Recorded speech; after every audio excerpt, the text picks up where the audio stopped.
Okay, so damaged, right? Good people at Signature sent it across, so I was like, let's check this one out.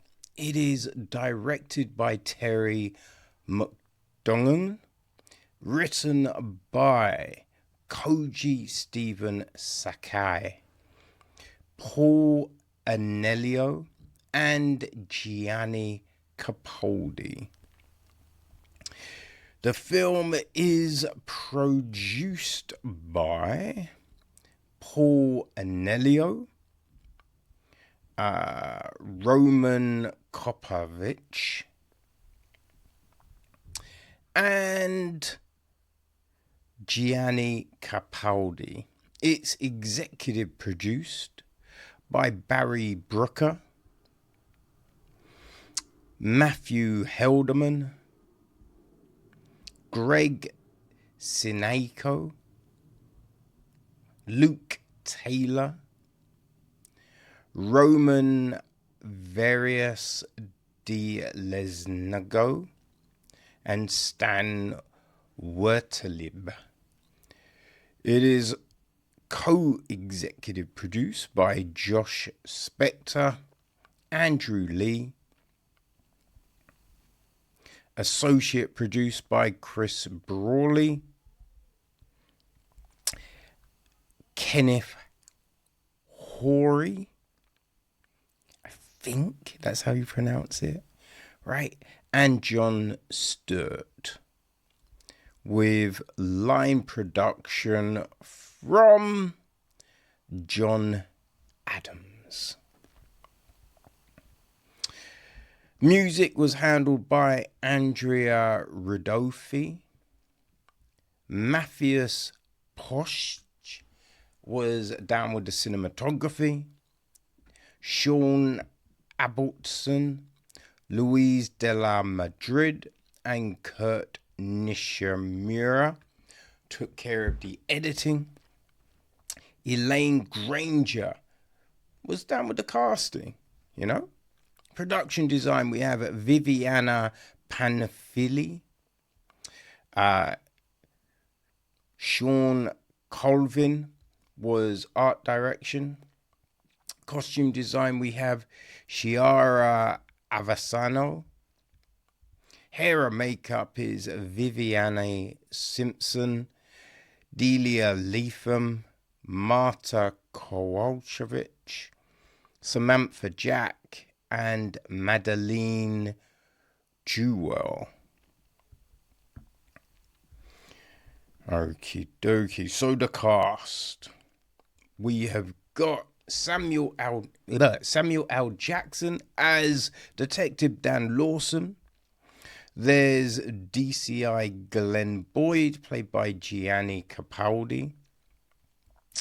Lawson's ex detective partner was Walker Bravo, played by Vincent Cassell.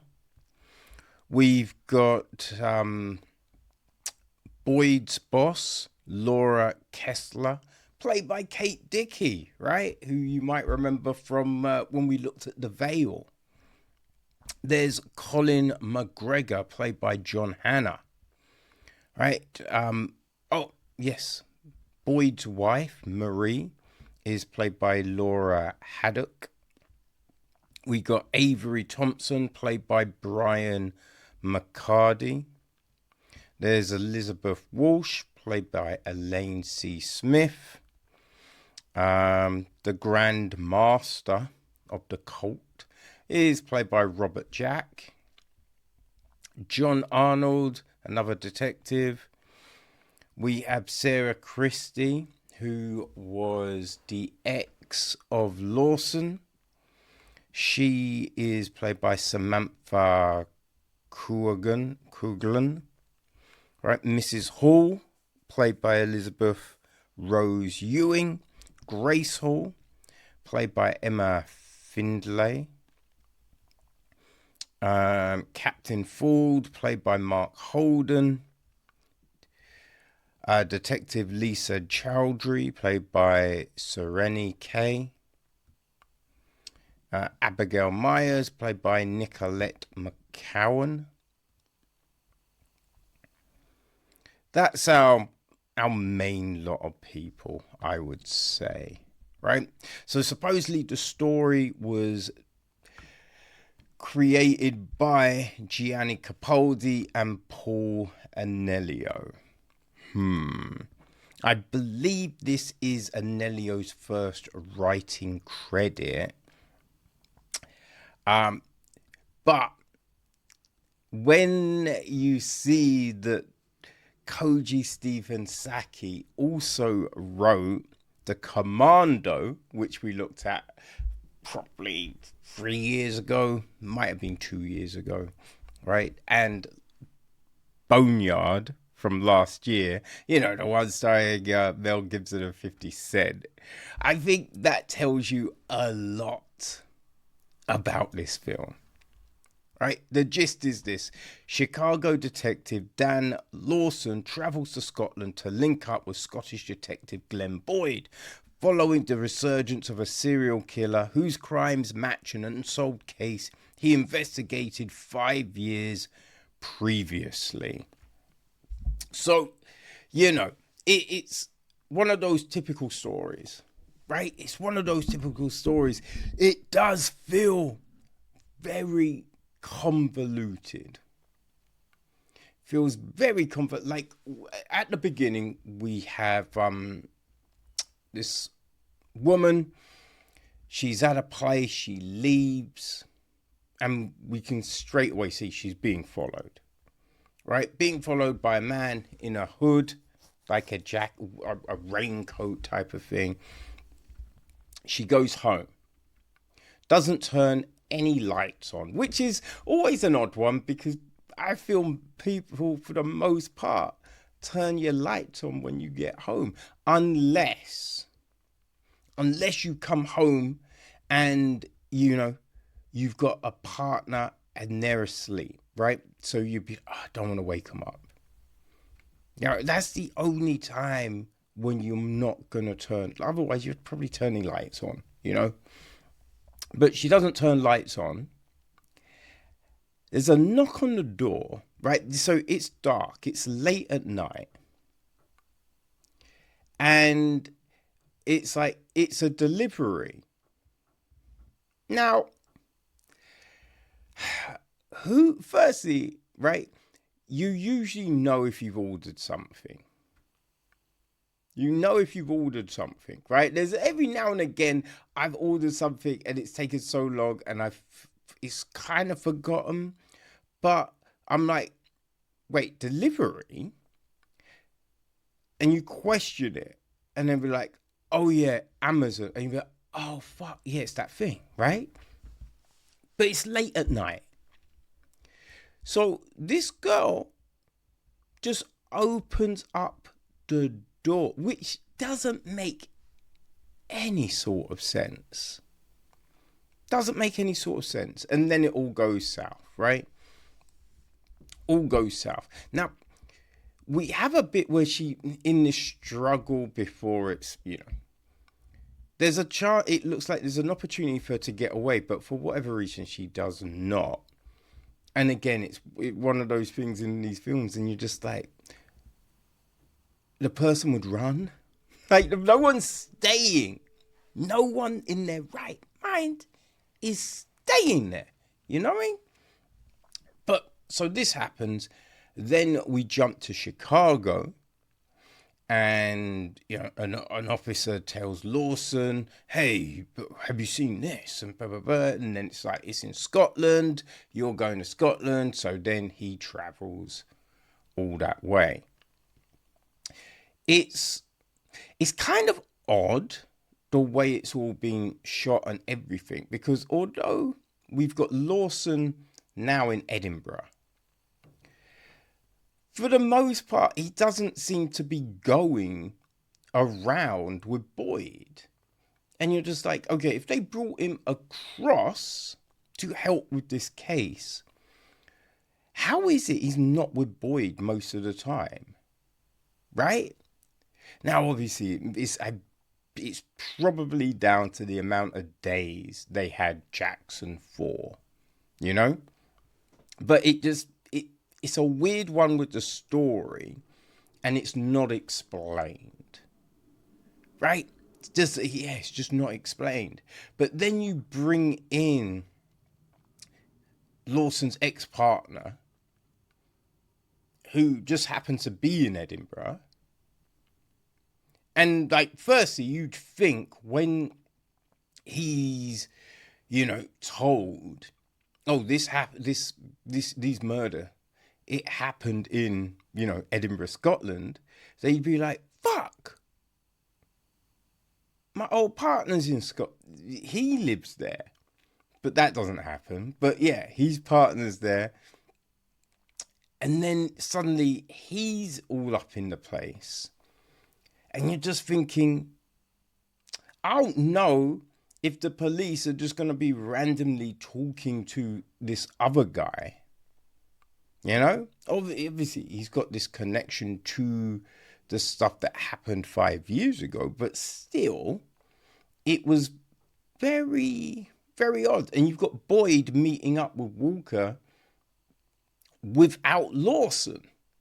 So there's a lot of odd things, right? We got Boyd going off on his J's a lot of the time, which made absolute no sense, right? He's just wandering around, bringing out his gun, and it's the one where, call the boss and be like, hey, I found this, and they're like, don't go anywhere, and it's just like, I'm gonna disregard it. So much of that,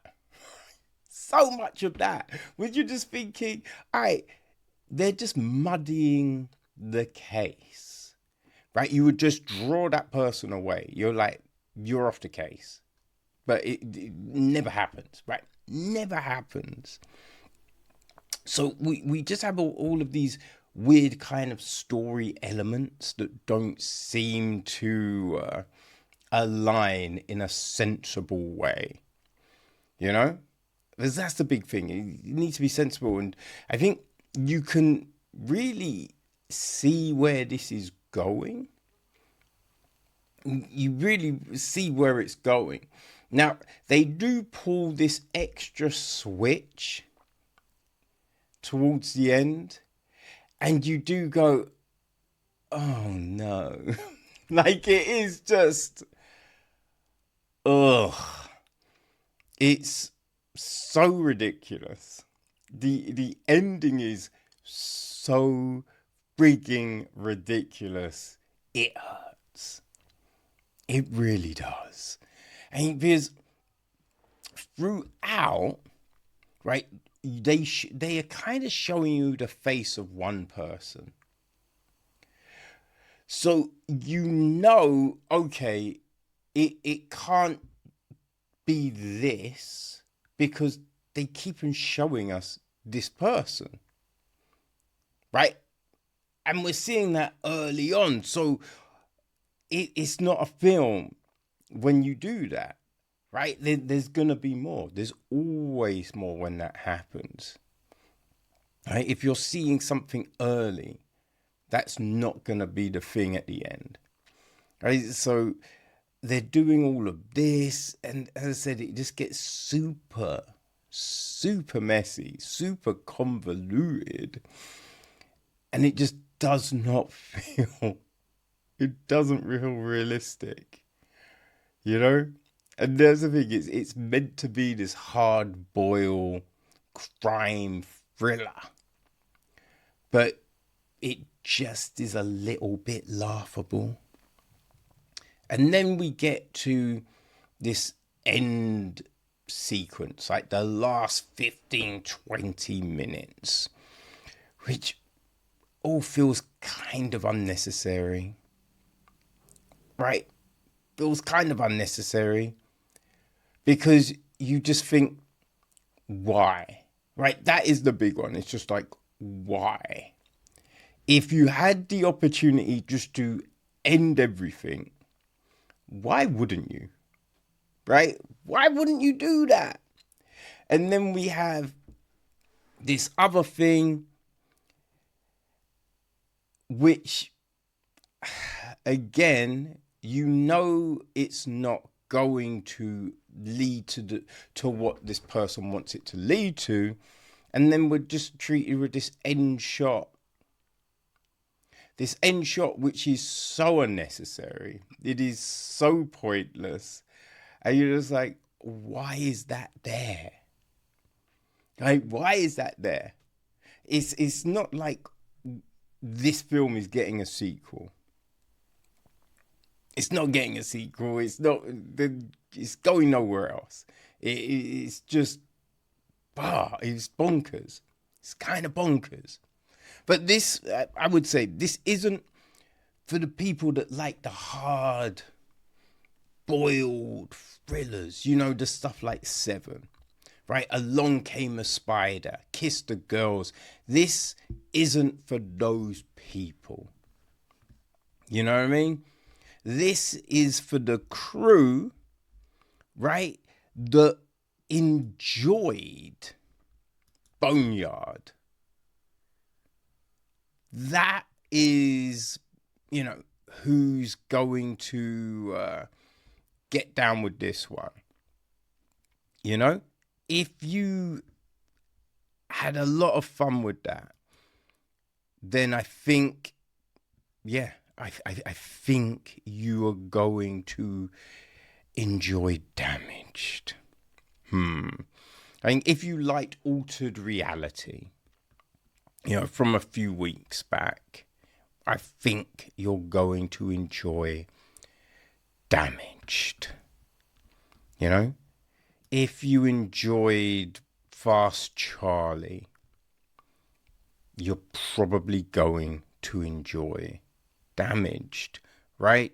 The girl in the pool, you're going to enjoy Damaged. So I think they're good examples, they're good benchmarks for what this is. Okay, so it's already available on VODs, but it will be hitting DVDs on March 10th. So if you like having that physical media, then March 10th is the day when you can pick up your DVD of Damaged. We got pre-order links on the website as well as the VOD links. So if it sounds like something you're going to enjoy, there you go. All right, people,